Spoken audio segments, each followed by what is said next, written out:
Hey everyone, here we are again with another Fred Astaire-centric movie, the 1937 musical A Damsel in Distress, also starring George Burns, Gracie Allen, and Joan Fontaine.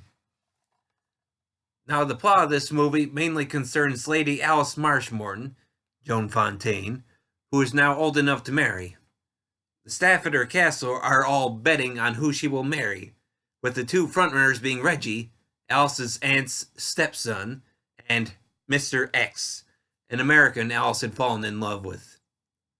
Now, Alice escapes to London to meet him, but, followed by her butler, she gets into a cab with Jerry Halliday, an American dancer. Played by Fred Astaire, of course.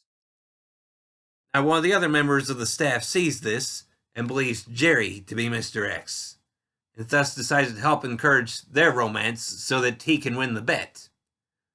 Now, Jerry, he does like Alice, and unaware of the real Mr. X, tries to romance her. Now, at first, she believes him to be a friend until he kisses her in the tunnel of love at a carnival, and she promptly slaps him. But after a while, she ends up falling for him, too. Now, the fun of this movie is the music by George and Ira Gershwin. Now, this is one of George's final projects, as he died before the movie was released. Now, the movie includes, but is not limited to, songs such as I Can't Be Bothered Now, Put Me to the Test, Stiff Upper Lip, Things Are Looking Up, A Foggy Day, and Nice Work If You Can Get It. Now, I Can't Be Bothered Now is a nice, short, solo dance for Fred, where he ends up doing a dance on a street for a busker as he tries to evade the policeman in London after getting into a fight with the butler. Well, of course, this all happens near the beginning of the movie. Put Me to the Test is an instrumental piece of music that gives Fred, George, and Gracie a chance to dance together. Now, apparently, the dance came about as a result of George and Gracie's audition for the movie. They apparently put together a dance involving whisk brooms, and when Fred saw it, he liked it enough that he wanted to join in on the fun. Now, the song Stiff Upper Lip is otherwise known as the Funhouse Dance with this movie. Fred, George, and Gracie all dance their way through a carnival, with various mirrors and other assorted things. It was this dance that resulted in this movie winning the Oscar for Best Dance Direction. Another tidbit here is that one section of the routine, that mainly features Fred and Gracie, borrowed dance steps from some of what Fred had done on stage with his sister, Adele.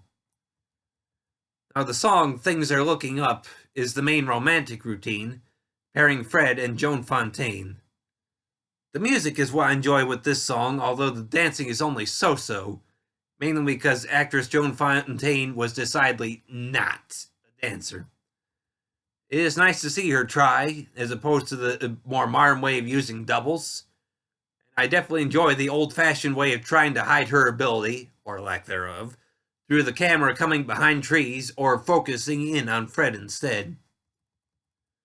Now, Nice Work If You Can Get is a fun song, but what's most enjoyable is when Fred reprises the song at the end of the movie, whereby he proves that he can dance and play the drums at the same time, and quite well at that. I very, very highly recommend this movie. For me, watching Fred dance is always fun, and being joined by both George and Gracie just makes it just that much better here. Now, of all the movies I have seen for George and Gracie, I feel like they are at their best in this movie, and I certainly remember some of their jokes from this movie with fondness. The plot may be a little silly, but that is part of the fun with some of these older musicals, and I do enjoy this one. Now, the movie is available on DVD from Warner Archive Collection and is about 1 hour and 40 minutes in length. Well, that's all I have to say on this one, everybody, so thanks for listening, and I hope you keep coming back for more.